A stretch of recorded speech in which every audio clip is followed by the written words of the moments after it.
That's awesome. Liz and I got a place at there in Surprise at Sterling Grove. Have you played golf at Sterling Grove yet? No. It's right off the 303 in Cactus. I guess Duke's played there a Nick couple Prado times. lives over there. So, Cool. yeah. You want to dive right in? Let's do it. Cool. Let's do it. So, also, before we dive in, to give you an idea, obviously we'll talk baseball, but we'll like to tie in some stuff with just Whatever. business, entrepreneurship, leadership. So it'll be really fun. So All positive stuff. yeah, we'll Yeah. dive right in. Exactly. All right, this is the ABC Always Be Cool podcast with your hosts Bobby Kerr, Darren Copeland, What's up, and everybody? our good friend, Royals and Major League Baseball Hall of Famer, Mr. George Brett. Holy cow! Right. So I started Who working is on this guy? That's Paul Stanley of Paul KISS. Stanley. Right. So George, I started working on the introduction, and it could be an hour long, but I'll dive in on the introduction here. So, born May 15th, 1953 in West Virginia, relocated to Southern California a few years later, drafted by the Royals in 1971, played 21 seasons for the Royals from 1973 to 93, inducted to the Major League Hall of Fame in 1999, first ballot Hall of Famer with 98.2%. I'd like to know those other two yahoos that didn't vote for that 2%. 13-time All-Star, 1980 AL MVP, 1985 Gold Glove. These are really cool. Only Major League Baseball player in history to win batting titles in 3 different decades. Also, George is one of 5 players in MLB history to accumulate 3,000 hits, 300 home runs, and career 300 average. Member of the 85 World Series team. He is married to his wife, Leslie, and they have 3 children, and Jackson, who is named after your father, correct? Right. Dylan, who's named after Bob Dylan, and Robin, who is named after fellow Hall of Famer Robin Yount with the You got Brewers. it. You man. did your homework. Good, right? You did your We're homework good. Yeah. Bobby and I tell people we do more research now than what we did in high school and college. And don't forget Exactly. that resume is badass golfer too. And total badass golfer, man. Welcome to the show, George. Thank you. Thank you so Looking much for forward to hanging it. out with us. Absolutely. Can I make one suggestion? Yes. Put your studio a little closer to where I live. Okay? We can do that. I mean, I had lunch today at Charleston's. You know where Charleston is? It's in No. the mall over there on State Line, in between State Line and Ward Parkway. Okay. Okay. Yeah. So we're getting done with lunch, and I said, I'm about halfway through with lunch, and I said, God, I wonder how long it's going to take me to get there. So I pull up my phone. It said 22 minutes. Right. And so I left at 1 o'clock and got here. I was told you I'd be here at 1:30. Yeah. I got here at 1:29. Yeah. Perfect. Close enough, man. Perfect. Close enough. Yeah. Yeah. No, we appreciate that. I'm thinking about just driving around here a little bit because I have nothing to do the rest of the day. Wow. And Right. I was thinking about, is Lake Lotawana close to here? That's where I live. That's where Bobby lives. I live there I full was time. I was thinking about just going out there because I almost bought a house there Well, years shit. ago. Let's just go out there this afternoon. We'll Huh? go on the boat and hang out. No, I don't want to do that. Don't I push just want it, to man. just drive around a little bit. No, it's a good just place to kind of drive around. experiment this part of town, which I never Right. get to. It's actually really cool. It's Yeah. actually cool. One of our favorite restaurants is 2 blocks away from here. So Summit Bar and What is Grill. that? Summit Bar and Grill, who's owned by Andy Locke. Yeah, Who- the quarterback's dad. Yeah. Yeah. Yeah. It's Drew's Yeah. dad. Literally, They within have a walk- Summit Grill off don't tell me, Warnell and 75th. Yeah. That's exactly I've right. been to that one. Yep. Yeah. I've been to There's that one one. right here. phenomenal. We just walked through Yeah. the parking lot. We're right there. Yeah. Oh, perfect. Yeah. Exactly. So Cool. yeah, next time we'll go to Kansas and do this if we need to. Yeah, we'll go So- hang out and do a remote session. Exactly. Exactly. I like all So your stuff. That's my. That's your 74? Well- You shot a 74 one day? I've shot better than that, but No way. this round was special to me. By the way, no one's ever asked about that stuff. So my grandpa Jack, Okay. he taught me how to play golf. I was out in North Carolina playing, and he passed away on the day that I shot that. Played by myself just randomly, and I got a call. Hey, Grandpa passed away. Oh, you're kidding. So I saved the ball in the scorecard that day. So it was just like my way of. Is that your low score ever, 74? No, I shot a 773 a couple times. Wow. So yeah, that's pretty good. That's really good. That's Yeah. really good. So anyway, yeah. Thanks for asking about that. Mm-hmm. Cool. All right, so we have a ton of questions Okay. for you, George. Okay. So Story time, question, Yeah, and story answer. time. Yeah, Just let it roll. Anything, Whatever. right on. All right, so I had a question for you. So I know you've got a lot of good stories over the years. We talked at fancy camps and things like that. So was there any particular pitcher that for whatever reason that you just kind of had his number over the Yeah. years? There was one guy, Ed Figueroa. Okay, tell us a little bit about that. Ed Figueroa, I think at one year I was 13 for 13 off him. Oh my gosh, That's unbelievable. Seriously? that's Seriously. unbelievable. And the time I made it out, the first time he got me out, he was pitching for the Angels, and we were playing in Anaheim Stadium. And they hit a rocket right up the middle. Jerry Remy's playing second base for the Angels. He dives over, backhands it, and throws me out by a foot. And that was the third out of the inning. And as he came off the field, all the players on the Angels gave him a standing ovation because he finally got me out. And he had good stuff. Yeah. And there are a lot of guys I faced that didn't have good stuff that I couldn't hit. And I think Eddie was a 20-game winner a couple times, and we'll have this guy go check it out while we're doing this, and Right. he'll pull it up. But Yeah. it was an amazing thing. For some reason, I saw the ball really good off him, and you can. In my opinion, a baseball hitter's job is just to hit the ball hard. Right. And sometimes you're going to hit it right at them, and you're going to make an out. I never hit one right at anybody. Which was It just happened to go through. incredible. It just Gappers. happened to be gappers. The line drive over the second baseman's head. He jumps up and misses it by an inch, Right. Right. A ball in the gap, the guy dives for it and misses it by an inch. And I think it was 13. I went 13. Oh, I think that year, I won something like 15 for 17 off him. That's just Wow. Yeah. Now, is it one of those circumstances that do you kind of give him some ribbon after the game? Do you give him a No, hard I've time? never talked to opposing pitchers. I Right. didn't talk to many players on opposing teams, but especially the pitchers. Right. And it was one of those things after you go 5 for 5 off them one game, or you go 3 for 3, and then the next time you're 4 for 4 off them. And all of a sudden you're saying, God, I know he's going to drill me. I just know he's going to drill me. Right. So sure enough, I'd get up there, and now I'm 10 for 10 or 11, 12 for 12 off him. And I'm sitting there and I'm going, okay, I'm going to get on my heels because I know he's going to throw one right at my head, try to intimidate me. Right. He never did. Yeah. He never did. Just Eddie kept lives coming. in Puerto Rico right now, and I think he owns a bar down there. And somebody asked him, hey, you pitched 15 years in the major leagues. Who was the toughest batter you ever had to face? He said, without a doubt, it didn't matter what I threw George Brett, he would get a hit. And he hit it hard somewhere. Right. Right. But it's never really said a word to him. Never really said one word to Eddie Figueroa in my whole life. Well, That's you know crazy. what gets me? So we've had Duke and Dina on the show. Oh, We've had you, we've had Fitzy, we've had Les, we had Bluma. The fact that you guys will recall specific at bats Right. from Yeah. whether no matter the decade, whether it's the 60s or 70s, 80s, 90s, exact at bats, the count, the outs, like you just said, it was the third out of the inning when you hit that up. right. Well, I Right. couldn't tell you what I had for lunch 2 days ago. Right, but Exactly. that's part And of my wife, my amazement. I do a lot of shopping because my wife has a flower shop. Yeah. And so That's right. it's always a lot of times, it's like, hey, what time are you going to come home? I'll be home at 5:30. Are we staying home tonight? Yeah. What do you want for dinner? I'll go to the store and get it. And I'll forget some almost every time. Right. So now if I have to go to the store and get a lot of things, Yeah. then it's like, well, just text me over everything Yeah. I got because I'll never remember. Same way. Yeah. And then I Right. walk into the grocery store and I got my little list like this, and I'm going, okay, good. I know where that is. Okay, we'll go get that. Like most people when they walk through I go from top to bottom. So I'm starting over here in the vegetable department. Then I go over there. Then I go, oh, I got to get, okay, that's over there. And back and forth, back and Yeah, forth. I'm You're saying. Back walking and 2 forth. miles and My wife could go through that thing and just go here map it and out. go Right. up and down every aisle. I go up and down every aisle 4 times. that's But amazing. I meet a lot of people there, Right. so it's fun. Oh, No I'm sure doubt. it's fun. As we were doing the research for the show, it was so fun because there's so many stories and there's so many positive things that happen through your career. So, my grandpa started taking me to the Royals games when I was very young. So in 1976, I would have been 4 years old. You go to the old GA seats that are out in the corner Yeah. of Kauffman, right?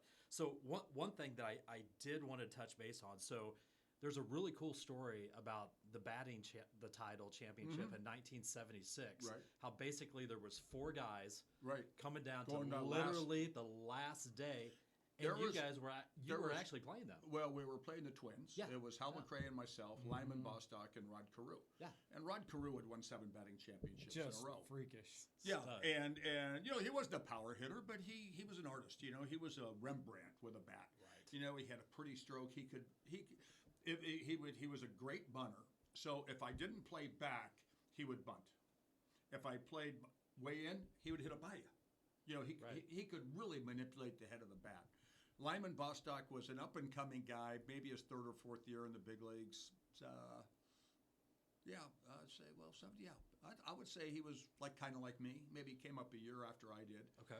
And Hal had been around for a while, and I remember one at bat. I don't know what it was, 331, 5.6, 331, 4.9, 330. They had to carry it out 5 digits to see who was actually Well, they had to move, winning. they had to move the decimal point out. a Yes, little they bit. had to just to see who was winning. Oh my gosh. You know, it was crazy, and I ended up going 3 for 4 that day. And my last at bat got jammed a little bit. And the funny thing it was off a guy named Hughes, and Jimmy Hughes. Ironically enough, he went to Bishop Montgomery High School in Southern California. I faced him in high school. No way. How Is that funny is unbelievable? The odds of So, that. Yeah. So you guys kind of knew each other. Well, we knew each You were other, just and passing. then I was dating some gal a little bit. I was seeing her. I wasn't really dating her, but I was seeing her. He ended up marrying her. It's the craziest. You can't make this crap up. So he ends up marrying her. I can't remember her name. Hope she's not listening. But he ended up marrying her, and now he still has a job with Rawlings. He's worked for Rawlings since he's retired Wow. from No kidding. baseball. But I got a little. The left fielder come running in, and we played on AstroTurf. You know, when it was a hot day, and of course he's going, "Oh my God, it's going to bounce over me." So he coming in, and he stops, and the ball bounces over his head. I get it inside the park. No home run. way. Hal comes up Nice. next, and he hits a ground ball to shortstop, and I ended up winning by 1 Right. point. Right. Wow. Yeah. So how was that? You know, you guys are buddies, and Well, Hal was pissed because he thought the left fielder let it drop on purpose, and Gene Mock was the manager, and okay. Hal started screaming. He wanted to go over and fight him, so it did take a little fun away from me winning Sure. my first batting championship. Sure. And Rod was great with it. He was great. Lyman Bostock was great. You know, anytime you do something, you win 7 batting championships in a row. You don't want to lose. Sure. Right. I think Rod got 2 hits that day. I got 3, and I ended up beating Hal. I think if Hal got a hit his last at bat, he would have won. Really? And No he kidding. hit the ball hard, hit a ground ball right to the shortstop. I think it was Roy Smalley, and they threw him out at first. And Wow. I think the game was over right then because I That's did mine in the 9th incredible. inning. Right. Just The what's the last at bat. chances of that ever happening No, again? all 4 guys and Playing each other. competing. Yeah. Well, nowadays they don't even give a. Can we cuss on this Yes. show? Yeah, They it's don't good. even give a shit about batting average. All I hear about is OPS. I don't even know what that means. Right. On base plus slugging. Why Right. don't you just say, okay, how many home runs does he have and what's his batting average? Everything is OPS related. Yeah. I Right. don't get it. I don't get it. Right. Launch angles. Well, I don't Yeah. get that shit. Right. Same Exactly. thing. Yeah, all those stats that came around this era. Yeah. I I can't even read an article on baseball because they have all these things and I don't understand what they mean. Right. And Yeah. you know what really pisses me off is they don't have box scores in the paper. I know. I used to live for that. That's Yeah. what I used to do Every day. morning. That's how I started When my morning. when I named my son Robin after Robin Yount, we were in the hospital, and Robin's my youngest boy. He's 26 years old, so we're sitting in the hospital, and the girl's doing the sonogram on my wife's belly, and next thing you know, she goes, and I'm looking at it, and I'm kind of a pro at this stuff now, and I said, "Oh, is that what I think it was?" She goes, "Yeah." My wife goes, "God damn, you got to be kidding me! Not 3 another boys?" one? Yeah, and so then we're sitting there, and the doctor's doing, talking, and I'm sitting there reading the box scores, and I look at the Chicago White Sox, and I see Robin Ventura. Okay. And now I'm thinking of a boy's name, and I go, God, I've always enjoyed playing against Robin Yount. I said, why don't we name him Robin? She said, that's fine, good name. That's Wow, amazing. that's how it How's came, that? huh? That's it came amazing. from the box score, though. Wow. Yeah. So That's did you awesome. ever have a conversation with Yount? Like, Oh hey, yeah, my son Robin's got a signed jersey in his bedroom when he lived with us at home. It's still in his bedroom, a signed jersey from Robin. That's cool. That's got a amazing. nice jersey with an autographed and a baseball card in it. That's awesome. That's super So you cool. And mentioned- Robin and I are great friends to this day. I'll see him in a couple weeks in Cooperstown. That's cool. That's I hang out amazing. with him a lot. We have dinner Right. with him and his wife Michelle, and look forward to we play golf together on Sunday morning before the induction ceremony. Me and Robin always got to be on the same team, Right. and Schmitty got to be on my team. And Right. I That's bet that's awesome. so speaking of sons and kids, so you had 3 brothers. So Right. there was 4 Brett brothers, right? Mhm. And I remember when we started, talking about having you come on the podcast. So Bobby and I had the pleasure of being on your team last year at fantasy camp, right? And we were partaking in a few cocktails and some chips and salsa at your favorite Mexican joint that we go to in Surprise. Real Mirage. And you were telling some really cool stories about your brother Ken. Yeah. And I wanted you to just to touch base on that because it kind of blew us away. So Ken, at the age of 19, a lot of people don't know this, but at the age of 19, he actually pitched in the 1967 World World Series. Series. He got drafted out of high school by the Red Sox. First, he was the fourth player taken, and he could have went to any college in the country, been a quarterback or a center fielder pitcher. Mm-hmm. Right.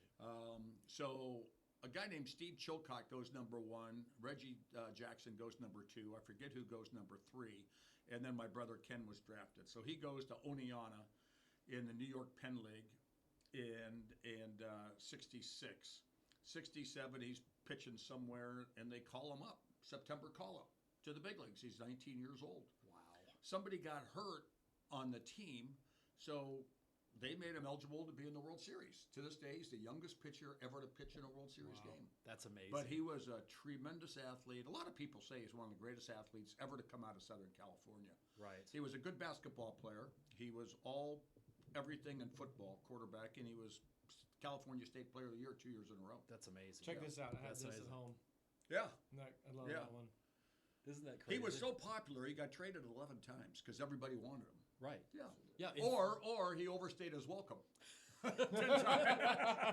And the first time he pitched for the Royals, he was released. He got released. The Dodgers released him. Tommy Lasorda released him.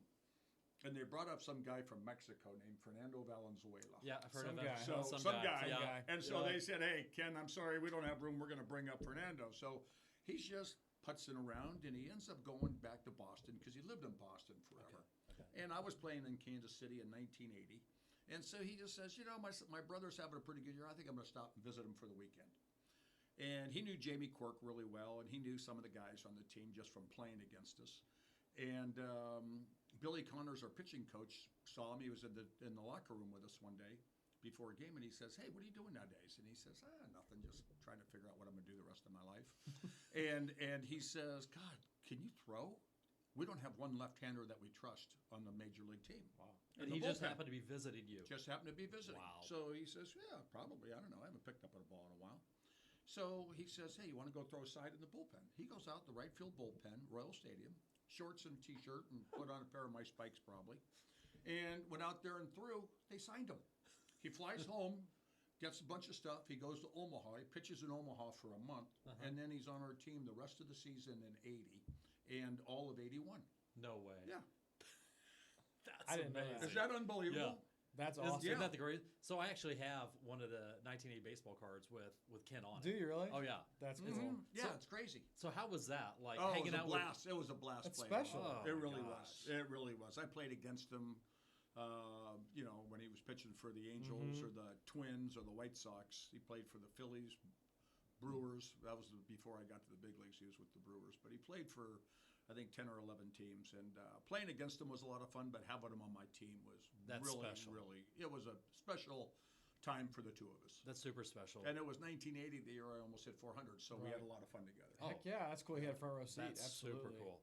You know, and, we're talking. I think he bet on me too in Vegas because you could bet back then. They had a line in Vegas. He bet on me. Did he really? And man, every time I'd go, I was 400 with 2 weeks to go. Right. He's Yeah. feeling pretty good. We went to Seattle. I went 1 for 11.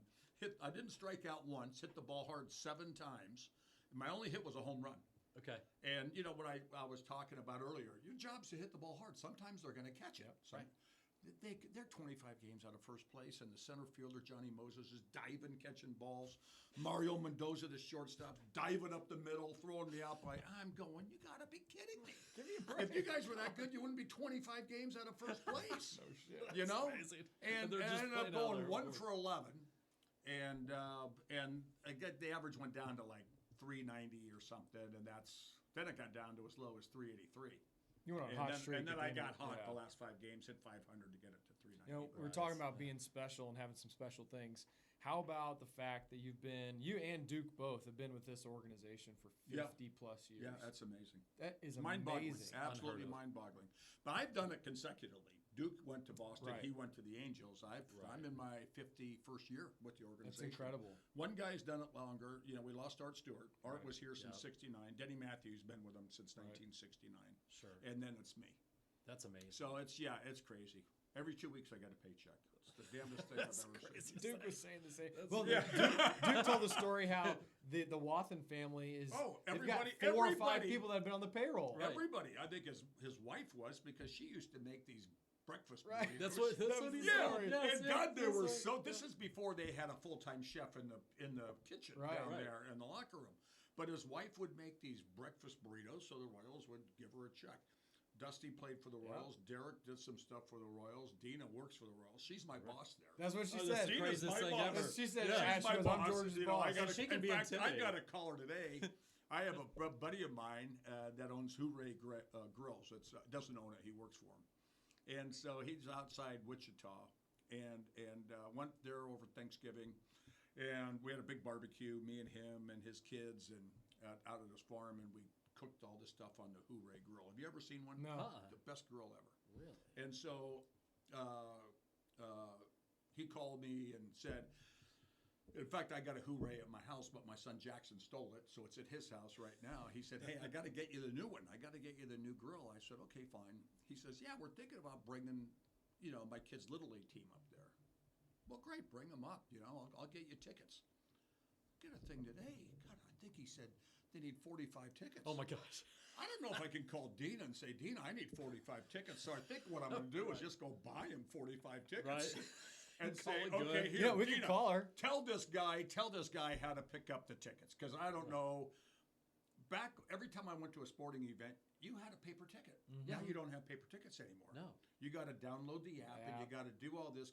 Yeah. Well, I've never used one of those. It's Never crazy. used one. I have always, You have to prepay for parking. yeah. No, you can't even get a parking pass Yeah. anymore Yeah. at the, So- at the gate. I think I'm just going to buy 45 tickets. And Tell 'em to just, pick up a and will just, call and well, go with it. I don't know how you do it, but rather than ask, Yeah.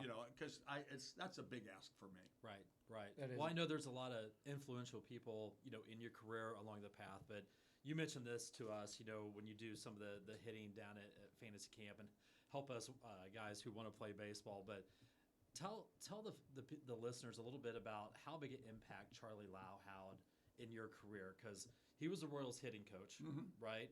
And just did some amazing things. You guys had a really special bond. Yeah, together. it was kind of father-sonish. It really was. It was.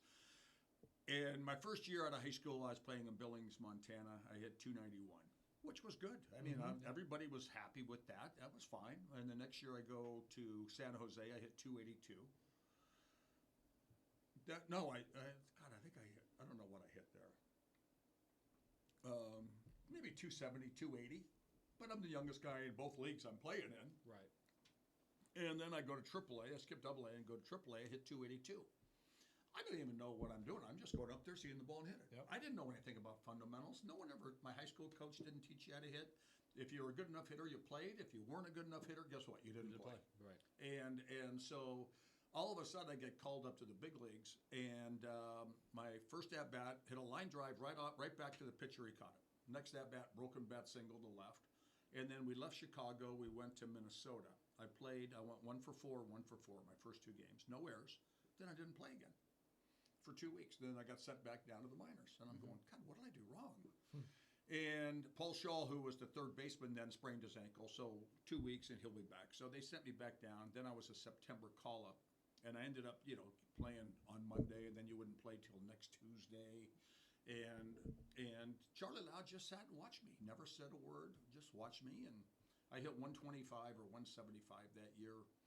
And the next year, got called up 2 weeks after the season started. I went back to AAA. And then they traded Paul, and they basically said, you're playing third base. So at the All-Star break, I was hitting 200. Okay. And I had 200 at-bats. And nowadays, that's pretty good. There are a lot of guys hitting Right. 200. Yeah. And so all of a sudden, it's the All-Star break, and we're in Cleveland, and he said, hey, I want to sit with you on the way home. I said, he's never said one word to me. And he's the kid, and And he's the hitting he's coach. the hitting Yeah. coach. He's just sitting there watching. Soaking He it said, in. I've been watching you. You got 200 at-bats. You're hitting 200. You haven't made what adjustment? He said, I think you can play in the big leagues. I'm the only coach here. You're real close to be going back to AAA. And I think we can make you a player, a better hitter, if you listen to me. I said, well, What do you got to I was lose? at rock bottom. Right. And Okay. I think that's what his strategy was. Get him at rock bottom. then he'll be willing to put forth the effort. To listen. Then he'll listen. Right. Then he'll be willing to change. That's a good point. And so all of a sudden, he says, okay, we have 3 days off for the All-Star break. This is 1974. And my brother Ken was the winning pitcher of the 74 All-Star game. No that year. kidding. Yeah. That's amazing. In Pittsburgh, and he pitched Wow. for Pirates. He pitched for the Pirates. That's awesome. So I watched the game, and then the next day we had went to Lake of the Ozarks. Me and Buck Martinez. We left Sunday night, and then we were there Monday, Tuesday, and then we drove back. Probably 10 o'clock in the morning. Went to our place out in Raytown, packed up. We were going on the road, and had to go to the stadium. And Charlie and I just talked, and he had some video of guys that he said, I like the way this guy swings. You like that swing? And then we go out on the field. We had no indoor tunnels. Everything all the All batting BP. practice that we did was all in the field. Right. We had no batting tees. Yeah. We had no pitching machines. He's out there throwing. Al Zeke, our old equipment man, would go out and throw to us. And we started experimenting, trying to move me off the plate. He got me to take my top hand off so I swing through the ball, not around it. And all these little things. And he said, okay, good first day. He said, I'll see you at 3 tomorrow in Baltimore. I said, okay. So we go out and have early hitting there. And my objective or my goal was not to hit a ball to the right of the second baseman. So he wanted me to hit everything from the second baseman to the left field line. Yep. So I'd stay through the ball longer. And we're facing Ross Grimsley, I think, the first day. And, he's a tough left-hander. Kind of got 2 line drives up the middle. I'm going, that's pretty good. Awesome. Next day, we're facing somebody else, Mike Cuellar, another lefty. I got a couple base hits to left field. I'm going, man, I'm feeling pretty good about myself. Right. Well, we set up a goal. That goal was to get to 250 by the end of the season. All of a sudden, about a month and a half later, I get a base hit, and I come running back in the dugout, and I said, Charlie, we did it. We got to 250. He said, what are you talking about? And I said, well, you said our goal was to hit 250. He says, no, 260. The bar moves. I said, no, you said 250. He said, no, it's 260 now, you moron. He called me a mullet head. He used to call me mullet head. He didn't want to get. And for you know to what a get too mullet head comfortable. is? It's a dumb fish. It's a fish that because he lived in the Keys. All right. And whenever he'd catch a mullet fish, instead of a snook wasn't a good edible fish, but mullet head, a snook, you just throw them back because they're not good eating. Right. So he So started instead of calling dumbass, me it was mullet mullet head. head. Yeah. All right.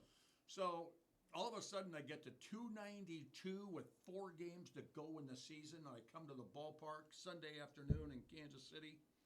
And I get there, and Buck Martinez and Bruce Del Canton and Freddie Poctek, they're all glum-faced, and I go, what's wrong? And they said they fired Charlie Lau today. I go, you got to be kidding me. You got to be kidding me. I went 1 for 11 the rest of the year and ended up hitting 282. And I really believed that if he was there, I would have hit 300. Right. But it just kind of let the air out of my Sure. balloon, Oh, sure. Sure. So I think there's a lesson in there. Number one, the fact that you had quote unquote made it, right? You made it to the bigs. Mhm. You've got this hitting coach now that maybe watches for a little bit, approaches you and says, I've got some pointers. Yep. For you to kind of have that humility and say, maybe I really haven't made it. I'm going to be willing to listen to anything that he says. I think there's a big lesson in that, no matter Well, what we're doing. It's really not hard to make it to the major leagues. It's harder to stay. Same. And there's a lot of guys that come up, go back down, and never get back up. Sure. Right. And when I became the interim hitting coach in 2013, I didn't tell anybody they had to change. I just offered suggestions. I think this would make you a better hitter. Try this in batting practice. Try this. And when guys were reluctant to try anything, that's when I said, this is just stupid. Right. I'm wasting my time. No one's listening to me. I mean, Pedro Grifol, I love the guy. He's a great friend. He was my assistant hitting coach. He's never played in the big leagues. I had more hits than every minor league hitting instructor and major league hitting instructor that we had. I got more hits in the big leagues than they have in their minor league careers. Total. And No. yet no one listens to me. Right. And so one day I was in a meeting with Ned Yost, and I came out in the cages behind the dugout, and Pedro was down there soft tossing, and here I'm telling Sal, you're swinging too hard, man. just 80%. And telling Moose, you hit the ball good. Who cares if they catch? I'm telling Hosmer, I don't know why you practice and you hit the shit out of the ball every time, taking your top hand off in BP, and then the game starts, you leave it on. Right. If I was you, I would practice the way you're going to play. Alex Gordon did the opposite. Alex, I don't know why you leave your top hand on every swing in BP, and then the game you take it off. To me, we're not gaining repetition, Right. And then I walked into the cages, and they were all kind of standing around, and they all like to do their soft toss drills and stuff. So I walk in there and I go, hey, Moose, come on over here. I'm going to wait for Pedro. Sal, come over here. I'm waiting for Pedro. Haas, come over here. No, I'm waiting for Pedro. I just said, okay, screw you guys. I went in and told Ned Yost, I said, I'm done. My last game. Right. Why do you think that was? Because you I don't know. you were harder on them, you held them I- accountable. I don't know. I don't know why no one wanted me to soft toss to him. So so I heard you do an Do you interview. think it was intimidating though? Well, I think a little bit. I think personally, Right. yeah, that's probably part of it. But I heard you do an interview one time where you had listened to something, or somebody told you something that Albert Bell was talking about hitting, and it was like a poetic Albert thing. Bell was a great hitter. He was a great He was hitter. a great hitter. And you were having Just a a bad conversation. guy. But I heard he's a great guy now. He had a bad reputation. Oh, on yeah, the he was field a hard ass. and off the Right. field. I heard now he is. I forget where he's living. I think he's living in Florida somewhere. I think he's in Arizona. Arizona. That's Yeah. right. He is in Arizona, and I'm in Arizona part time.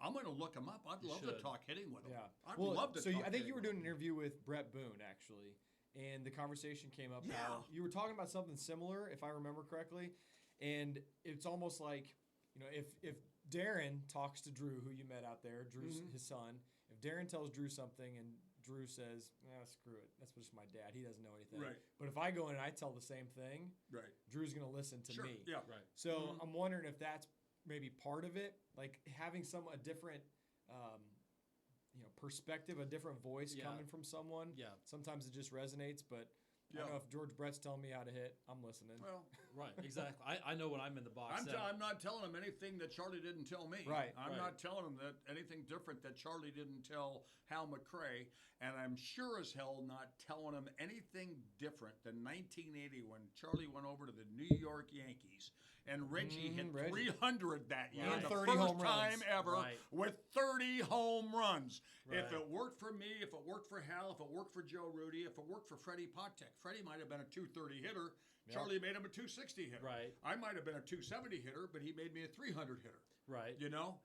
All I'm trying to do is relay that same information, but when you got no takers, Right. I was just it was like, I couldn't go to the ballpark and show my face in there anymore. I really couldn't, because what am I going to do? We'd have guys that make it out, and they would come over to Pedro and say, "How'd that look?" And I'm sitting there. Pedro doesn't have one frickin' hit in the major leagues. I got 3,100 of them. Right. And they're not going to ask me. So that's Right. when I knew. That's when you knew. There's Yeah. always a time to go. That old Right. saying, "You'll never be welcome to stay over. If you overstay, Leave her- you're yeah. welcome." Right. I figured I overstayed my welcome as an interim hitting coach. I said I'd do it for a month. I did it for 2. I would have loved to finish, but I wasn't getting any positive feedback Right. from any of my teammates. Exactly. In fact, my best friend on the team was Kelvin Herrera. Oh, yeah. He and I, He'd ask we you were questions best all the friends. time. We were best friends. I'd have breakfast with him every day game. I introduced him to a BLT with an egg on it. Oh, Showed him how to Fan make for them. life. I showed him how to make them. fan for life. And then every day game, we would sit there and we'd have a BLT together. Oh, my gosh. So speaking of coaches and things, so one of the favorite questions we like to ask is, as your career progressed, who was your favorite manager that you played for? Well, I think it'd be 2. I think it'd be 3. I had a lot of respect for 2 of my teammates I played with, John Wathan and Hal McRae. I love Okay. those guys. But I Right. think the best manager I played for, and I love playing for all of them, Jim Fry, Billy Gardner for the month he was there. I loved them all. But Whitey Herzog, I thought, when he came over and started managing us, he came up to me one day, and at that time I was starting to become a decent player. I still didn't know if I was going to be a good player, but he came over and he said, "Hey, you're playing third and hitting third every day. Don't worry Right. about anything. Just go out there and play hard. I don't care if you're 0 for 20, you're still hitting third. And how Well, did that changed after Oh my gosh, sometimes yeah. when things were, guys couldn't get on base. Our leadoff guy couldn't. He called me in his office one day and he says, I'm going to hit you leadoff. I'm going to hit you leadoff for a week and just see what happens. And then I'd come back, okay, now I'm going to hit you second or I'm going to hit you fourth. So it was always top 3 or 4, just Right. basically on how I was swinging Sure. and how the rest of the team were swinging. If Freddie Potek was getting on base to start off a game, he'd put me at third, So Right. That's Hal, cool. Hal and I were usually side by side. Me and Hal. Hal would hit second, I'd hit third. I'd hit second, Hal would hit third. Right. And but Hal was probably my favorite teammate of all time. I've heard you say that several times. Just Why because is he that? taught me how to. Yeah. I just watching him play Really? inspired me to do that. 'Cause he kinda stretch said- singles to doubles, break up double plays, don't take anything for granted. Just lead by example. Yeah, Right. and never, just kind of quiet in the clubhouse. But once that game started, you watch him and you go, man, he sets the tone. He was intense, wasn't he? Yeah. Because didn't we get him from the Big Red Machine in the And early he 70s? learned from Pete Rose and Yeah. Johnny Bench and Joe Morgan, and he came over to us. He was, I looked up to him, and we just became great friends. That's Great friends. awesome. That's super cool. Yeah. Wasn't he? Was Didn't he? He was a hitting coach in Seattle for a while. Yeah. Yeah. Yeah, Yeah. Right. Yeah. No, Tampa Bay, I think. I think it was Tampa Bay. Okay. Now, is it true what the '85 World Series? Were you hanging out with Whitey at like the Chiefs Yeah, game? went to the Chiefs game before Game 7. I couldn't sleep. After Game 6, I got home about 2:30 in the morning, and it was a night game, and went to sleep. I woke up, it was about 3:15. Went back to sleep, woke up, it was 3:45. Went back to sleep, woke up at 4. And I'm thinking it's time to go to the stadium, I Right. just couldn't Just sleep. amped up. Right. I don't know if I was amped up from Game 6 or scared to death about playing in Game 7. Right. Because, a lot of things can happen. You can have a great career, and I'm just going to mention one name, Billy Buckner. That's and that's all I'm going to say. Yeah. That's all I'm going to say. Yeah. And Buck till he passed away, was a very dear friend of mine. We were great. We went batting championships the same year. We wore the same shoes. We would get together in the winter with the shoe company, and then he got traded over to the Royals. Stayed with me for a while, and He was just a great player. admired the hell out. Yeah. I admired the hell out of that guy, and what he had to go through to play a game. His ankles were so bad, and the icing, and guys tape their ankles. They put that little wrap underneath it. He didn't do that. He shaved his leg and put tape over it, right on his skin. Oh my gosh. It was just ridiculous. Blood coming out after every Jesus. game. He'd cut it off and then rip it, and blood would, he'd have to soak his ankles in ice water after a game, and it was just brutal what he had to go through. But love playing with him, love playing with Hal McRae. But, there are a lot of guys you play with that you get along with. A lot of guys you play with you really don't get along with. Sure. Okay. But once you're Like on any the field, other company, right? Yeah. once you're on the It is. field, hey, Pulling in the same I'll direction. kill for you, brother. Yeah. I'll It's kill game for on. you. That's Yeah. important. Right. I think It we is. always talk about it with our businesses. If the team is rowing in the same direction, then you're going to do some good Right. shit, right? Mhm. But if you've got one person that's pulling away or trying to do Yeah. their own thing, Mhm. then it's demonstrative to the whole organization. I always knew a guy that wouldn't be there very long in our organization back then. If he went 3 for 4 and we lost, he was happy. Wow. And Yeah. if he went 0 for 4 and we won, he was pissed. Yep. Those guys don't sit around on No. championship teams. No. They don't No. sit around on championship teams, and that's, I think, a great analogy of what a winning player is. Doesn't care about his performance. He's out to help the team win. Right. And I hear Vinny Pasquantino say that all the time now. That's I'm cool. just Right. happy I Yeah. got a hit to help the team win. Yep. And that's I great. love that. Yeah. I love that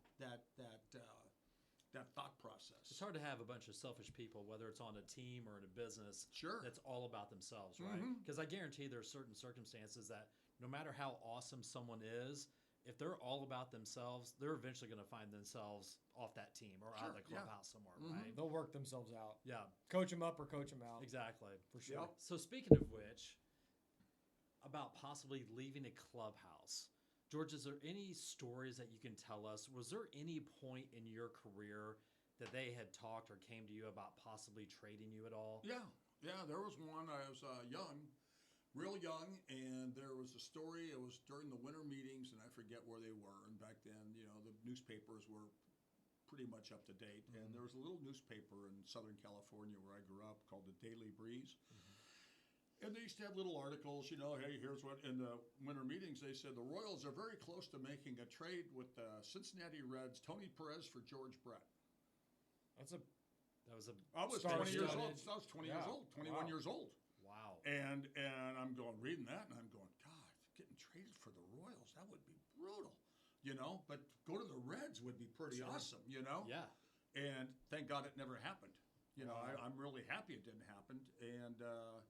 And then there was one late in my career that there was a rumor that I was going to get traded. When Whitey was with St. Louis, Okay. I was going to get traded over there. Holy smokes. Could you imagine the fans in Kansas Oh City my God, if you went and to the St. Louis. reaction of that? Didn't you had have to a be- meeting with Mr. Kaufman? I thought you we went to him we and had asked some him. disagreements over some stuff and over contract issues Mm. and back then he told me I didn't need an agent, and then sure enough I agreed to all this stuff, and then 5 years later I'm finding out some of this stuff wasn't written in the contract properly and it cost me a lot of money. Gotcha. And so then I said, okay, I'm done. And then I went to St. Louis and went to the World Series when Whitey was managing. And I was sitting behind home plate with a Cardinal hat on, and then I was up in the stadium club. I was up in the stadium club, and I was bartending and giving guys drinks and stuff, and everybody. And I have some really good friends that live in St. Louis, Right. and they're all going, "Yeah, you got to get traded over here." Holy I said, shit. "God, I'd love to come over here and play for the Rat again." Oh and my Oh my God. God. then all of a sudden, I get called into the principal's office, and Mr. K's Right. office, and got a little yelled at, but. Is that one of those moments that it's probably a good thing that social media and cameras if they didn't, if they had Twitter then and Holy Instagram and smokes. stuff, oh my God, it would have been really bad. All right, here's a Is it? question. So when we talked to Duke, we asked him the question from a leadership standpoint, going from a player, then becoming essentially the boss, right? You're the Right. manager and managing guys that he'd played with for so long. Mm-hmm. So he said that it was an interesting transition and it was difficult at times. The perspective of the player from you having that guy you've been playing alongside for Right. so many years to then become the manager. Can you maybe talk about that perspective? Well, the What it was first thing like? Duke did, first thing he did was he got me and all the guys that played for him on that team, Willie Wilson, Frank White, Jamie Quirk, a few other guys, I forget who they might be. He called us in his office, and he had managed in Omaha for like a month or something. That's Yeah, it wasn't very long. Yeah. But we always thought Duke had a very good mind for baseball. Most catchers do. Oh, yeah. For some That's why there's so reason, many managers, catchers just get it. Right. They have to pay And attention he all said, the time. I will not be successful unless you guys show me the respect. That I'm not your friend anymore. I'm your manager. Right. And you have to show me that respect. And if you don't show me that respect, nobody else will respect me. Yep. And we Good were point. all on board. We liked You John. got it, right. We liked John. So it was no big deal to me. And everybody always said I was the easiest guy to ever manage because I showed up, and if I was healthy, I played every game, and I played it hard. Duke said that he goes, all I had to do was come in and write George Brett batting third Yeah. every single And day. not even So he worry would just about it. not How even about worry his about first game ever as manager in the big leagues? Oh, Did he tell you what happened? He What's didn't the tell story? I us. don't think Huh? so. Oh, you got to let us know on this. He Bottom of the ninth inning, game's tied. I had an opposite field home run to win the game. That was his No. first game? First game. Wow. What was that, 80? Did he pick up the tab afterwards? Did he pick up the It was tab? at home. If we were on the road, definitely. I went out with all my cronies, and Duke went home with his wife. So, Yeah. Right. But if we were on the road, I definitely would have been in the hotel bar waiting for him to get there. All day long. Yeah, Let's go, dude. but it was a walk-off home run, his Wow. first, and I think he has a picture. I've seen the picture of me crossing home plate and giving him a big hug. That's It was That's really cool. amazing. awesome. That's amazing. And when he got fired, he had the best winning percentage of any manager in the Royals history. No kidding. Yeah, and they fired him for some reason. I don't know why. Unbelievable. We were all in shock when he got fired. Well, okay, so very similar to Charlie Lau. What Charlie was the- got fired because I heard at the time Jack McKeon was our manager, and Charlie was getting credit not only for all the hitters but all the pitchers. Because okay. Charlie was such a student to the game. Steve Busby would say he would always have meetings with Charlie. How do I get this guy out? By looking at his stance, what he can hit, what he can't, how close he stood to the plate, what type of hitter he was, if he was a pull hitter, if he could go the opposite way. And everybody was giving Charlie all this credit. Because he knew how to get him out. And the pitcher, the hitters were all giving Charlie credit, and Jack didn't like it, so Jack got rid of him. Wow. Unbelievable. And then, but he was smart. He went to the minor leagues, stayed within the organization, figuring that Jack McKeon wasn't going to be there long. Sure enough, 2 months into the season, the next year, Jack gets fired. They bring in Whitey Herzog. Charlie's down being the minor league hitting instructor, and they just said, "Hey, you're coming back to the big leagues." So That's awesome. we just Quick continued where we turnaround left time. off. Yeah. Charlie Quick was no turnaround. dummy. He was no dummy. He knew what was up. In fact, he used to call me dummy all the time. He'd call people dummy. That was his word. Called me mullet head and dummy. That's funny. So speaking of picking up bar tabs, would you guys ever play jokes on each other? So let's say you're on the road, just for fun. Would you guys ever say, "Oh yeah, put it on such and such room"? Look at the grin. What are you talking Would you about? guys have like games of that and We just would- like pummel people We with would that? go out and have dinner. Me, Keith Miller was in the group, Kevin McReynolds, Wally Joyner, Jerry Don Gleaton, a few other guys. We'd have a day game, and we'd all go out and have dinner. And they would just, everybody throw out their credit card, and whichever one the gal picked, that's who bought dinner. Yeah. Well, we were in Milwaukee one time, and Keith says, "Hey, I can't go to dinner with you guys tonight. I got my family in, and I got to take them out to dinner." So all of a sudden, you get to the ballpark, they have a box, and you have a little slot in there. You put your wallet in there and your key to your hotel room, and then they lock it up, and then when the game's over, they unlock it. You go get your stuff, put it in your pocket, and you go. Right. Well, I had the great idea that I'm going to take Keith's, go in there and take a credit card out of Keith's wallet. Wallet. So sure enough, he goes out and he takes his family out to dinner. His wife's family, there's probably 12 people or something. And we go out and we go to the Knickerbocker Hotel at some really great Because steakhouse that was in Milwaukee. your favorite spot in That was- Milwaukee, wasn't it? Milwaukee. Yeah. I know it well. The Knickerbocker Hotel, that Yeah. great steakhouse. I can't think of the name of it right now. And so all of a sudden we're getting ready to throw out the credit cards, and I said, "Now Keith's got it. Keith's got it." So I give him the card. Dave Howard was with us too, so I give him the card and give the gal a generous tip. And the next thing you know, we all write on the menu what we liked, put the credit card in, and we slid it under his door. He comes to the ballpark the next day, and he's screaming at me, "You son of a bitch, I know it was you. I know it was you." And he's just screaming at me. And he said, "Not only did I have to buy all you assholes dinner, I had to buy my wife's fucking family dinner too." and he said, "Oh, by the way, there's a pretty goddamn generous tip." And then he's calmed down. He comes over about 10 minutes later, and he says, "Oh, and by the way, what was that extra $80 for? The drinks afterwards." And I said, "Well, we saw the umpires in there, and we decided to buy them a drink." So let's fast forward. Oh my God. 5 years go by. Now Keith's an agent, and he's representing Mike Sweeney. Oh. He's in that group. Okay. That's the Levinson brothers. So he's still working for him. So all of a sudden, he's there, the big signing down in Baseball City. They do it after a night game. Do it at home plate. They got all the agents, and, I was in the front office then, so I'm there. And then Keith says, "Come on, we're all going out. We're all going out and celebrate." So we go to Celebration City, some Italian restaurant. And it's probably 10 o'clock at night. And so we go there, and we're just so happy for Mike. 5-year, $55 million contract, which was huge at that Massive. time. That was a Especially And massive he deal. deserved it. He deserved it. God, Oh, he yeah, was he did. He was a great player and one of my best friends today in the game. But Keith comes clean. He says, "After that dinner you did in Milwaukee that night, every time I had any meal in my room, I would sign your room number to it. And every time I would go to the hotel bar, I knew what room you were staying in. I'd write George Brett in your room." And so I go, "For how many You didn't years know? was that?" "No, I never checked out. They just deducted it out of my check." So And you he never knew checked that. it. I never knew. Oh, wow. He Did came out that- way ahead. He did that for 2 years. Oh my gosh. Eating all his meals in the hotel and drinking all his meals, putting it on my tab. For 2 years? That's like So 160 games? You asked me if 80, because we 81 games a year. Right, yeah.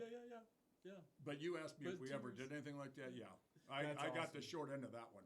That's classic. That's Yeah. good. That's amazing. So I've read some stuff that you were never really big on written goals, No. right?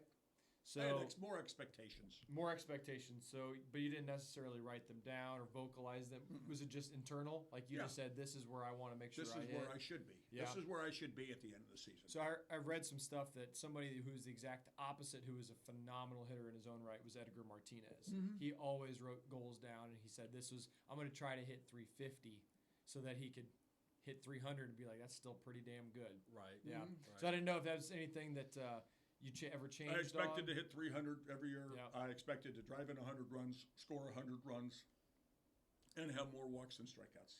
That was Which it. you did most. Right. Yeah. Yeah. That's amazing. Yeah. Yeah. Because that one of 5 people, 3,000 hits, Mm-hmm. 300 home runs. I mean, there's some pretty amazing. I mean, Stan the Man's in there. Yeah. Who were some of the Willie others? Mays. Willie Mays. Willie Mays, Stan Musial, and Hank. Hank Aaron. Yeah. Yeah. I mean, that's Me. incredible. That's pretty Yeah. good company. Yeah, Yeah. that's really good. How about That's your really- final year, your final season playing in the bigs for the Royals? Age 40-ish, right? Yep. 19 home runs, 70 plus RBI, and you thought I thought Now, I was you were the the worst worst player. I player thought I in was the worst baseball. player in baseball. What I the did. like That tells you how bad a team we had. I led the team in home runs and RBIs, and I thought I was the worst player. Wow, I really? was terrible with runners in scoring position. 1 out, 2 outs, say the 1 out runner on third, second and third, I'd pop up or strike out or hit a ground ball to pitcher. Yeah, I did that numerous times. But it was just hard. I mean, I didn't. After playing the game for as long as I did in the major leagues and playing it, all through time I was 8 years old, I was a baseball player. So for 32 years, you're playing baseball, and you really got excited when you did something good, and you get really frustrated when you did something bad. I would do something good and not get excited anymore. it's the Oh, chills I are wouldn't. I gone. wouldn't get the chills. I would strike out with runners on second and third in the bottom of the ninth, and down 1 run. If I did that for the first 18 years I played, I would have gone in and I would have thrown my helmet. I would have broke something. I would have been so mad. I just go back like players do now and just put the bat in the thing. I mean, I Right. didn't have that. Spark. That fire. Yeah, I didn't have Yeah. the spark or the fire to be the guy anymore. And I think it happens to everybody. Sure, you get You to know? a point. That it was hard. I remember I used to pride myself on being the first one in the locker room and the last one to leave. Right. All of a sudden, I'm 40 years old, and I'd just gotten married the year before, and I'd lay down, 1:30 in the afternoon. Normally, I'm going to the ballpark at 1:30. I'm taking a nap for an hour at A home. little bit different. At right? home. Right. And I told my wife, I said, I'm just going to lay down. I got to take a nap. I'm tired. And so I'd sleep till 2:30. I'd get there at 3:15, 3:30 in the afternoon, instead of getting there at 1:45 or 2. Yeah. Everybody's already, Yeah, they're already- dressed. They're Yeah, they're- already Yeah. kind of playing card games or walking around, and I'd walk in, and it didn't help that we had a really young team, and I had nothing in common with anybody.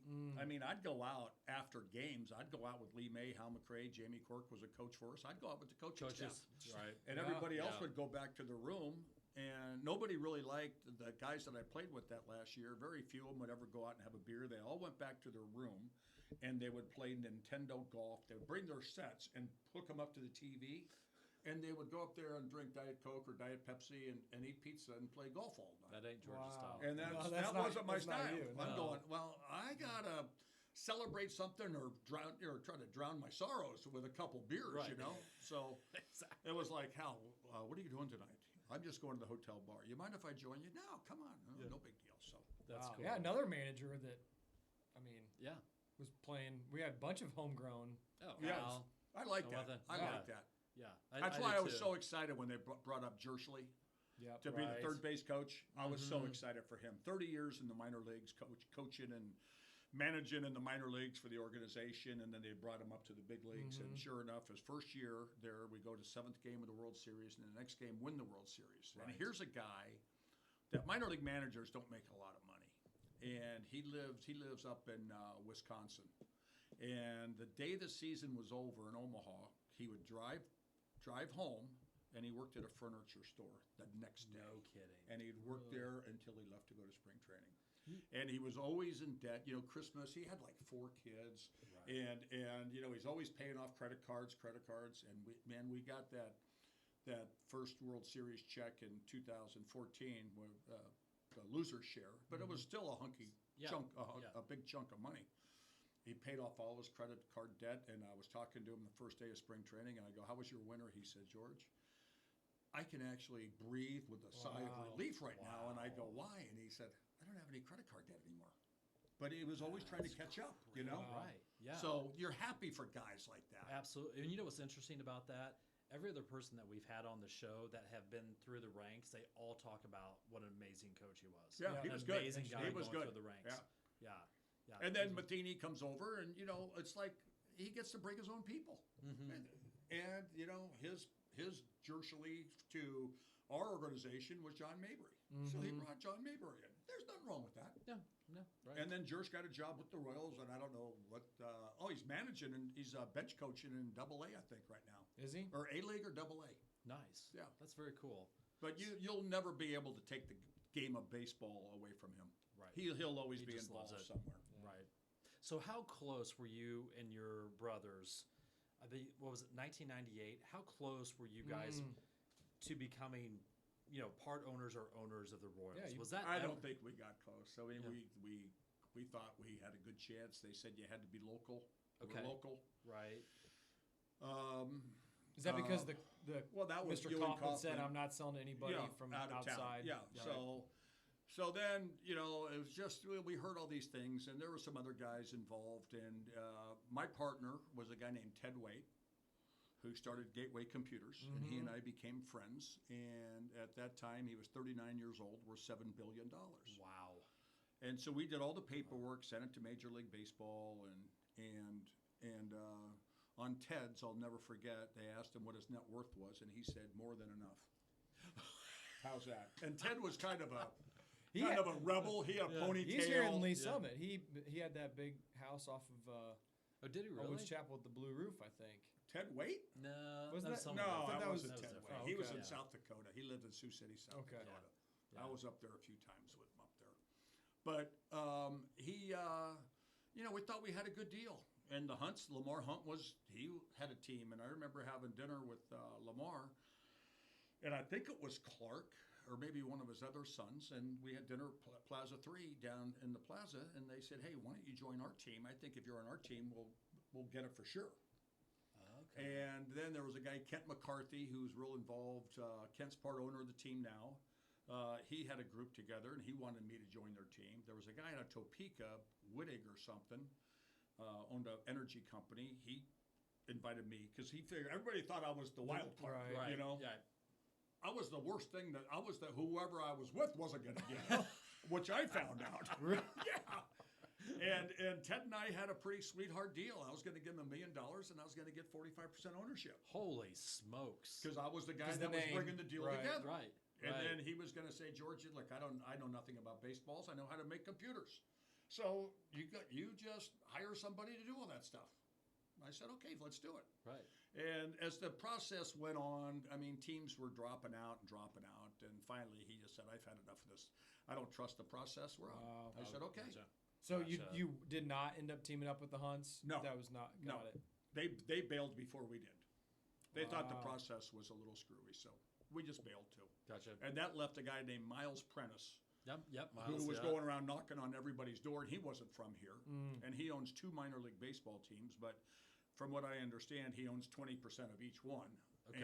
And he's got other investors. And to own a major league baseball team, you got to have some pockets, you know. You do. And David Glass had the pockets. Yep. And Yeah. my guy had pockets, but you know, would he have been approved by other major league owners being worth $7 billion at 39 years old with a ponytail? Yeah.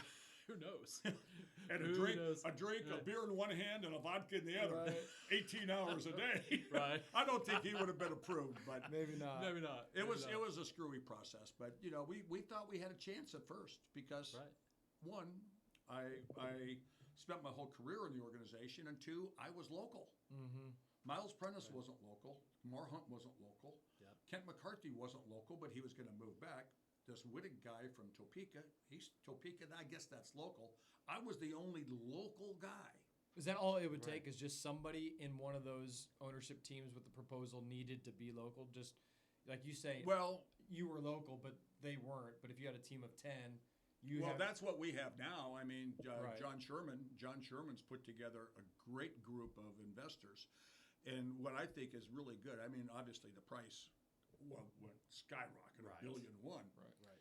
And I don't know how much John put in himself, but he's got so many people with Kansas City ties. Mm-hmm. People that might not have grown up here, but live here now and have really good net worth, they've all invested in it. Or you get guys like Eric Stone Street and Right. some of these other guys, Dan Dees, who's with Goldman Sachs, who grew up here, Right. now live someplace else. So we But all they have still love something the in Royals, common. yeah. Once a Royal, always a Royal, Yeah. and I think that's the only way that this thing's going to work. You've told that to a lot of players, haven't you, that have come onto the organization? Like once you're once a Royal, you always die a a Royal. Royal. I was telling somebody not too long ago, and they looked at me like, "Are you serious?" And I had to tell them I was kidding. I said, every year I get a list of all the ex-Royals that have died, and I jump on a plane and I fly around, and I go to their gravestones or their tombstones, and I have a hammer and a chisel, and I go, "Always a Royal." And the guy said, "You really do serious? that?" Yeah. For real? I'm going, "Are you kidding me?" That's amazing. That's funny. amazing. Yeah. Yeah, that's You know, awesome. you were saying that shit way before Mr. Duffy. Remember when he said, "Bury me a Royal," right? That was Yeah, a big deal right. for a long Yeah, time. once a Yeah, Royal, always exactly. you'll Yeah. die a Royal. That's what I tell all the minor leaguers. I talk to them every year in spring training. I get them Yep. 45 minutes all to myself. And Mike Sweeney was there this year, and some of the front office people. But usually it's just me because I didn't want, all the coaches and stuff. Because I'm trying to tell the players, the minor league players, you got to respect your coaches. These guys are doing it for the love of the game. They want to get to the major leagues. Right. They're all minor league players, and their careers were cut short. Major league players' careers were cut short. They love the game of baseball. You got to respect them. Some of these guys are making $25,000 a year. And I don't want them to hear that crap. Right. You know, Right. I want our minor league players to respect everybody that we put in a Royal uniform that's going to help them get to the big leagues. Absolutely. And so that's why I did it by myself. But lately, there's been a lot more front office people coming because I think they've gotten wind of it. And I've been doing this for, I retired. I've been doing it 29 years. That's amazing. 29 years I've been doing it because I That's retired amazing. at 40 and I'm Yeah. 69. So every year I get them and we just go stand out in center field. They're all sitting around. I'm walking back and forth, just telling stories, how I got to the big leagues, what helped me get to the big leagues, about being a good teammate, about giving 100%. And that's all it is. Yep. That's all it is. And I said, hey, we've had 50th round draft picks make the team. Gerard Dyson, 50th round draft pick, and then we got first round picks that don't. Everybody here's got a chance to be a Kansas City Royal. Absolutely. Everybody. Yeah, everyone. And once you're a Royal, you'll always be a Royal. I tell them that. That's fantastic. really You, inspirational. you actually had mentioned something earlier, so I do it in fantasy camp. God. I know. No, you do.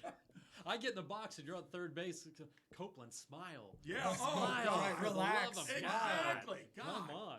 But talk about the young guys. You were talking about Vinny, who has a great attitude, and he's coming up. Looks like a really great prospect at first base. But is there one or two guys that you've had some interactions with that you're kind of like, man, watch this kid. He's got a really Bobby good Witt, chance. just watching him. I mean, right. that handwriting was on the wall. You could see that coming from probably the time he was 7 or 8 years old. Mm-hmm.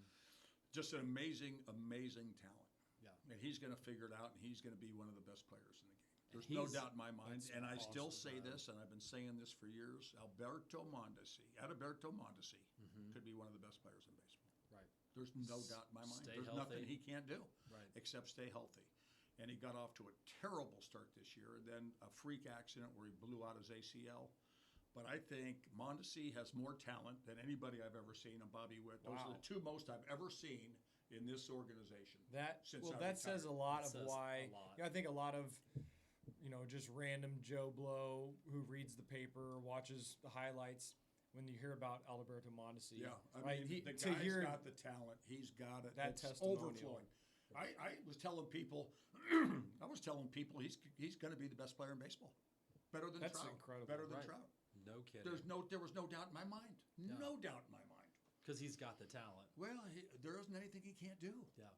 I mean, when he's hot, which we saw last year a little bit. Remember 2 years ago when he was just the best player in baseball? Tearing it up. I mean, he plays shortstop. He's got a great arm. He can run. He can field. He can steal bases. There's Hit for nothing power, he yeah. can't do. Nothing Right. he can't do.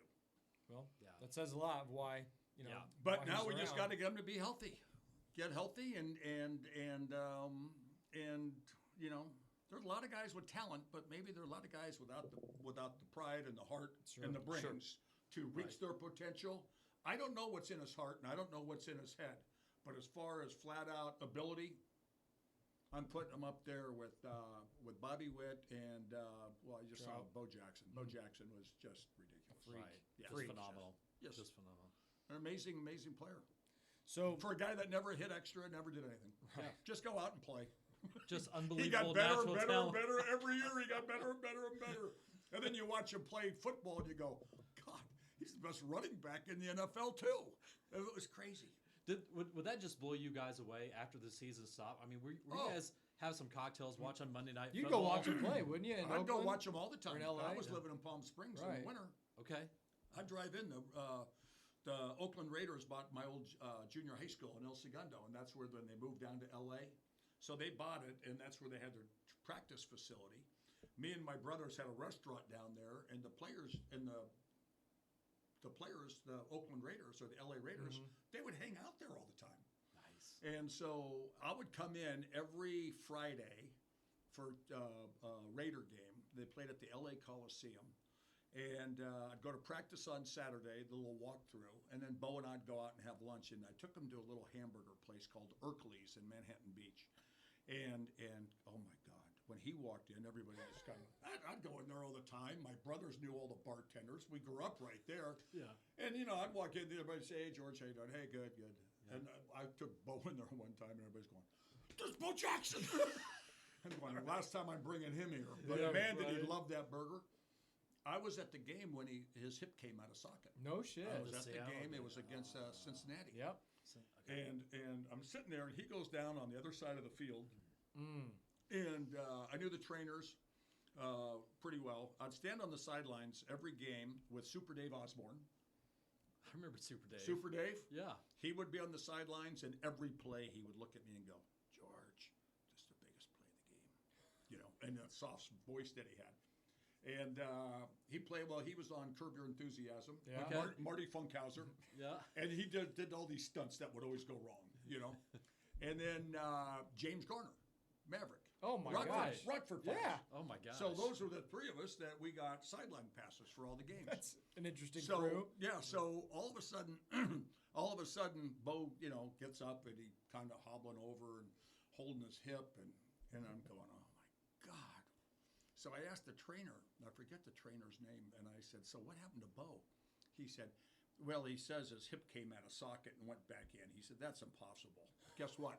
That's exactly what happened. Oh my gosh. That's how strong he was. The guy held his leg and he pulled his hip out of his socket, and then it went back in. Mm. Oh my gosh.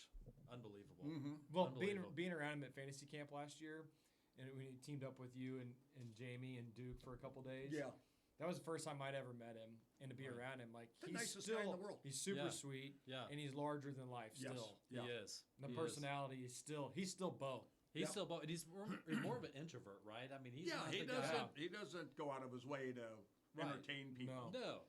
But super cool. But would you guys, as teammates, were you guys ever like, hey man, this is kind of cool you're doing this, but could you just like focus on just No. baseball and No, just I didn't let think, him go? I didn't think anything would happen to him. Well, sure. And I think Yeah. Nike was paying him so much, and Nike probably said, "Hey, wouldn't it be great? We could really do The it. marketing of it. Really? Oh my gosh. We could really market your ass if you go play football for 6 or 7 games a year." Yeah. You know, so It's all pretty day long. special. So I mean, he's a the big. good thing about entrepreneur.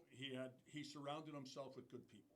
His wife Linda is a very intelligent person, and he's had people manage him in a perfect manner. You know, you see so many ex-athletes get broke 2 years after, or 5 years afterwards. Bo Right. now is doing very, very, very well, and I'm so proud of people that do that. That's you know, awesome. Yeah. that play any sport and are able to take the resources that they've made and make that grow over time rather than go out and buy unnecessary stuff. Sure. Right. It's like Bo, one day he comes over and he says, hey, I'll pick you up tomorrow. Let's ride to the stadium together. And I said, well, what if I don't come home after the game? He said, well, I'll take you wherever you want to go. And he pulls up in front of my house in a brand new Ferrari, red Ferrari. Nice. Red Ferrari. And That's I go, what are you doing spending your money on this? He said, I didn't do it. Nike gave it to me. Oh.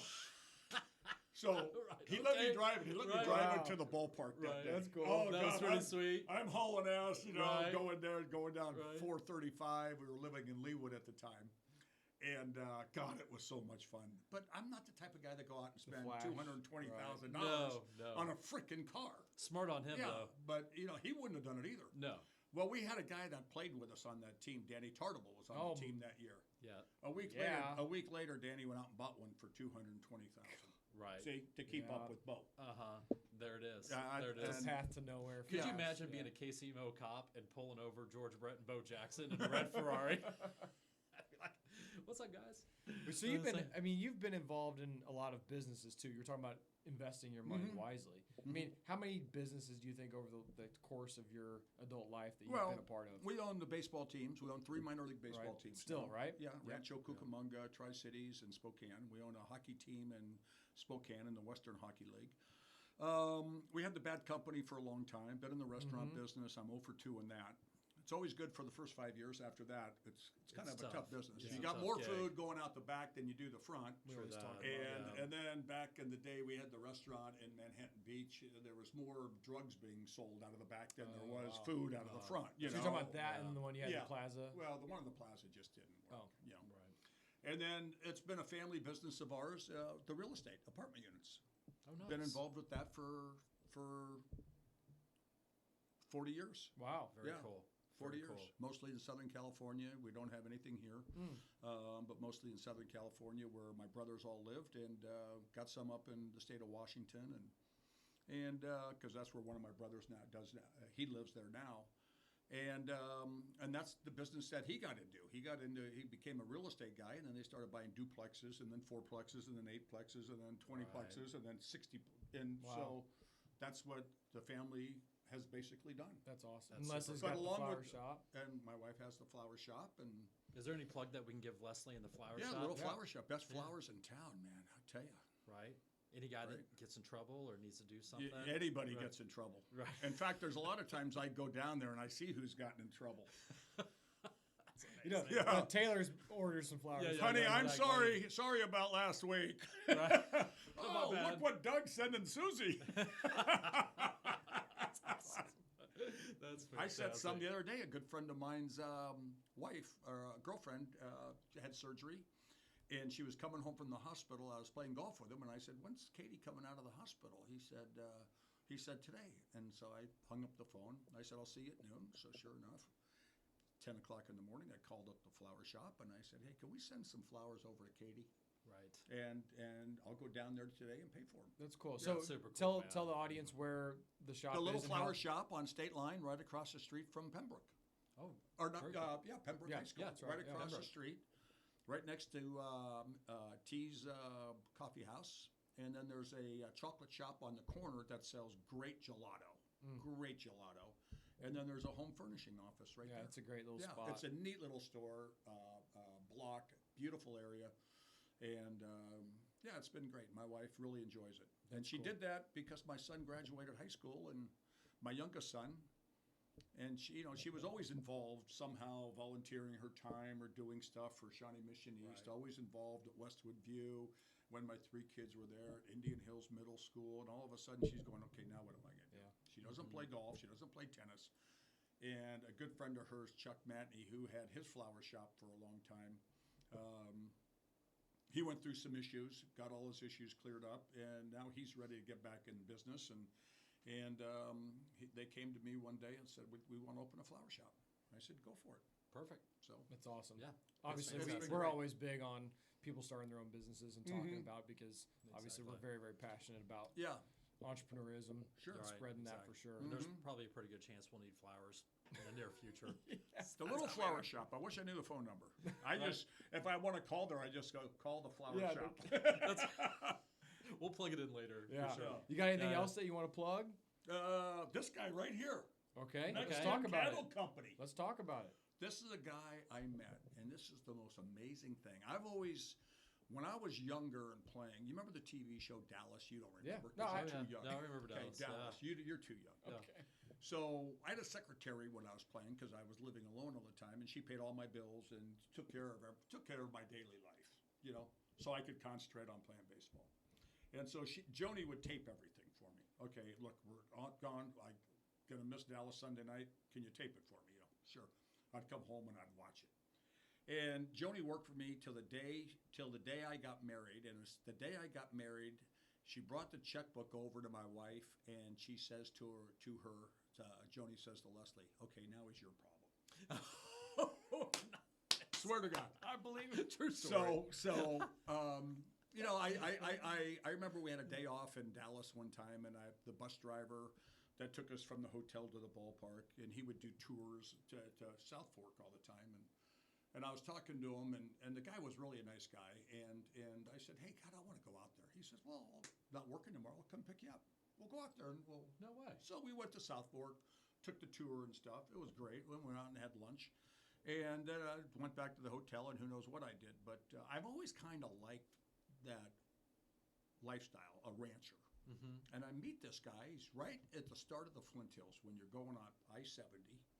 And as soon as you see that sign, "Welcome to the Flint Hills," you'll see a billboard there that says Next Gen Beef. Okay. Well, this guy, it's hard to explain, but they do bull sales there. They do everything, but they have their own bulls. They do DNA on every cow that's born. Wow. DNA. They'll tell you who the mother is and who the father is. They'll know who the bull's father was, who the bull's grandfather was, and it's like next generation beef. And they're gonna I just signed a contract with them 2 days ago after about a week of negotiating and stuff. And I'm gonna do all their ads for them. We got a couple. I think they're gonna put some on their website right now, but they're gonna go direct to consumer. They want to do that, like an Omaha Steak Company. Yeah. Yeah. And it is. I'm not kidding you. It's It's great the beef. best stuff. It's great beef because they know that they know what he's eaten, where he's been, and Wow. they own their own grain feedlots, and they have their own processing. So they own the cows, they own the feedlots, and they own the processing center. So it's a continual So one-stop it's shop. one thing. This That's one it. cow is in their possession till that cow dies, That's and then he's amazing. served on your table, and they know everything about that cow. And I bet the everything beef's about it. amazing. That's The different. beef's Yeah. incredible. Cool. It's incredible. How can we get some? Yeah. Well, you go to nextgencattlecompany.com. Okay.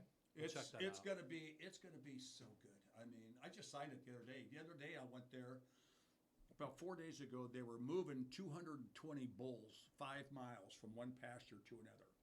And you know, I've driven to Wichita so many times and look out the window when you see the Flint Hills. I think it's beautiful. Yeah. Right. Never really been out walking around, and I've been out to the ranch before, and we've been in Polaris's or four-wheelers Sure. and driving them around and looking at it. It's just beautiful. This time I left the house at 4 in the morning. It takes me an hour and 20 minutes to get there. I get there, they have a horse saddled up for me. I'm one of the cowboys. Yeah. 5 No miles, kidding. How'd it go? moving. It was unbelievable. Obviously, I don't run on a horse. It's like I just city walk. slickers. Yeah, but I'm a walker, and you know, you're just kind of walking on the outside, and every once in a while they'll say, "Hey, George, come on in a little bit, or go that way a little bit. We got to run them through this little path down here, so back off, so they'll feel free Sure. to."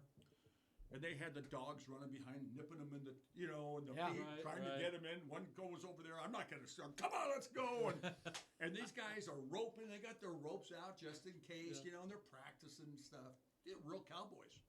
So we did that, and then we separated them, and into 4 different pens, and then I went home. But I bet once every 2 weeks I'll be out there riding and doing stuff. Wow. I'm Yeah. watching them brand new babies and stuff. You had Just a something blast. I completely- really want to. And this guy's brilliant. He knows. he got in the business. He had a very successful business. I think he sold it, and then he got in the cattle business years ago with his brother and his cousin, and just because he wanted to spend more time with his kids.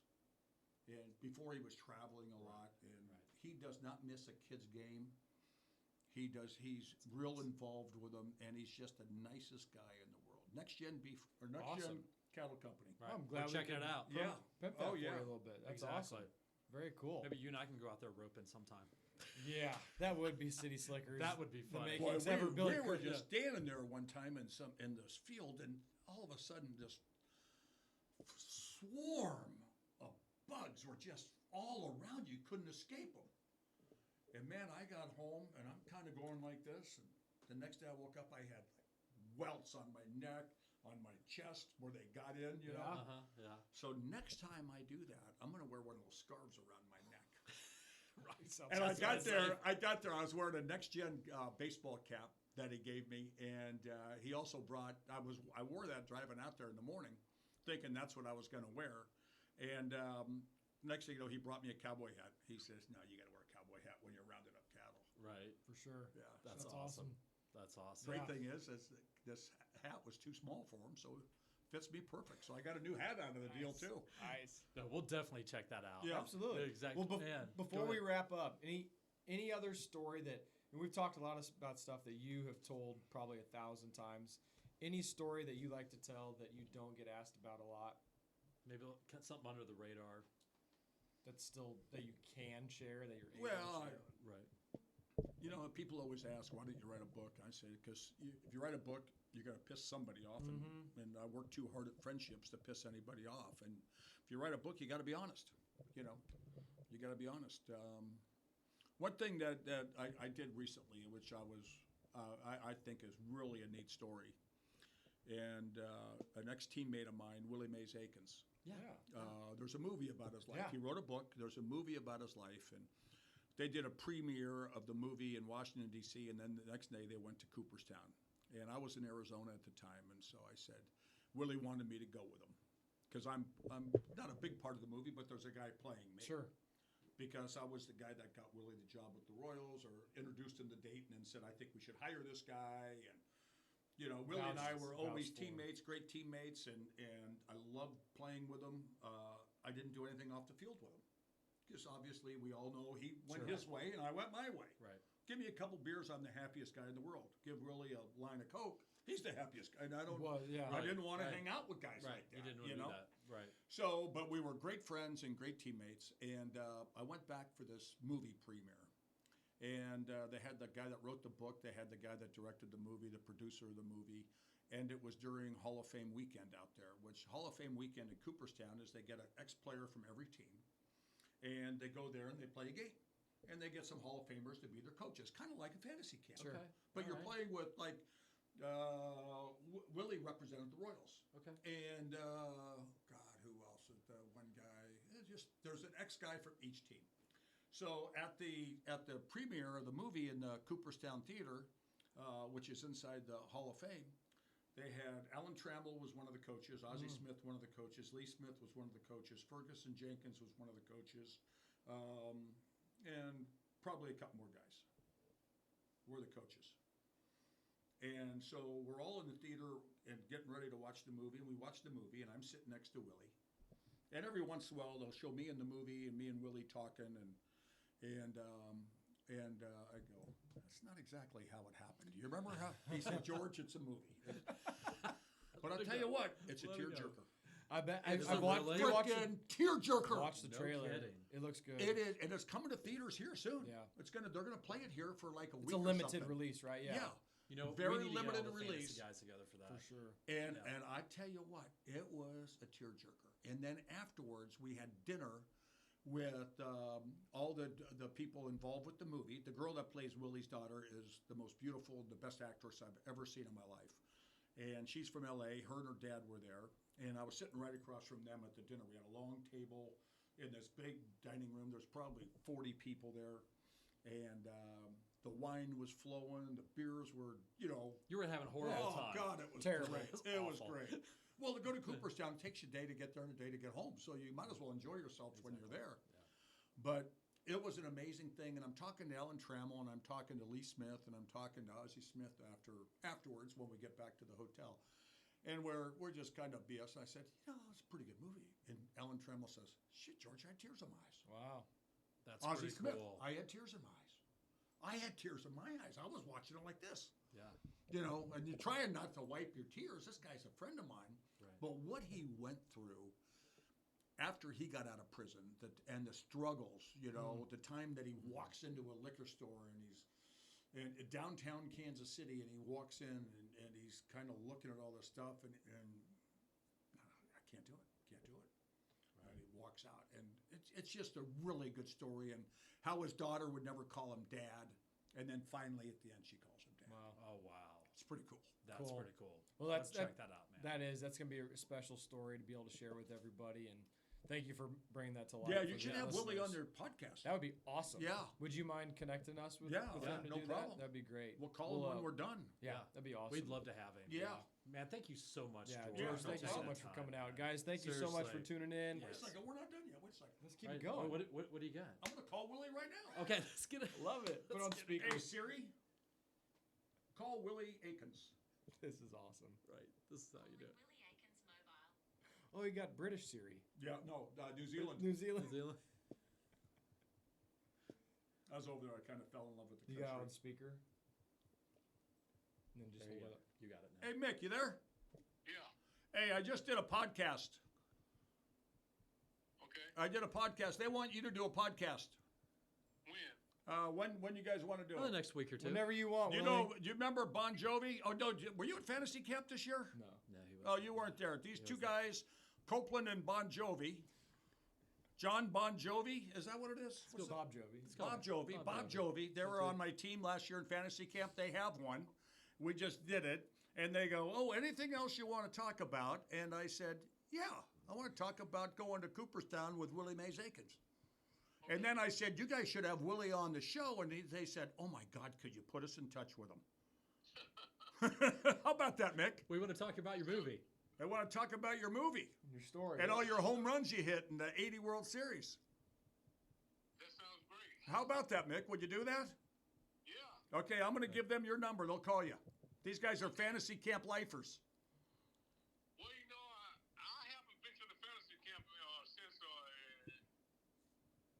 I think. Well, we That's got to okay. we got to get Change you there. that, We got to yeah. get you there this year. I know for whatever reason it is, they don't want to invite me anymore. Well, I'll tell them to invite you. How's that sound? We'll see. Huh? That's awesome. That's awesome. What do you say? So we'll see. We'll see. We'll see. Yeah. Yeah. Okay, man. Thanks, Willie. We'll talk to you soon. Yeah. Thank Okay, you, Will. Willie. I'm going to give them your number. Okay, that's cool. Okay. See ya. Thank you. That's awesome. How's that? Thanks, George. That's Vinny amazing. Pasquantino scores. Royals extend That's their lead right. 3-1. Look at that. Go, baby. They have an afternoon game. Let's go. Hey, so George, is there anyone else? Because I probably wouldn't have thought about Willie Akins. No, it's And perfect that's a timing with the movie. Yeah. Is there anyone else that you think that would be? Is it all really baseball cool? players No, or is it no, business no, guys? no business, Anyone, anything. business. Anything. Well, let me Yeah. think about it. Yeah, Yeah. well, you don't have to tell Yeah, us. let me right think now. about it. We'll, I'll think we'll of some come up with guys. something Exactly. later. Yeah. That'd be I amazing. gotta be go awesome. to Akins here. Willie Akins. He's sharing the That's his contact. number. There you go. Write it down. Well, We'll get it. we'll We'll wrap up up the here. show. Okay. Yeah. Yes. Okay, Guys- let's wrap it up. Let's wrap Wrap it it up. up. Guys, thank you so much for tuning in to the ABC podcast. Always be cool. Always do the right thing. Live by the golden rule. I am Bobby Kerr, Darren Copeland, Mr. George Brett. Brett. Thanks for joining, guys. We'll see you next time. Take care. All right, peace out. Peace out.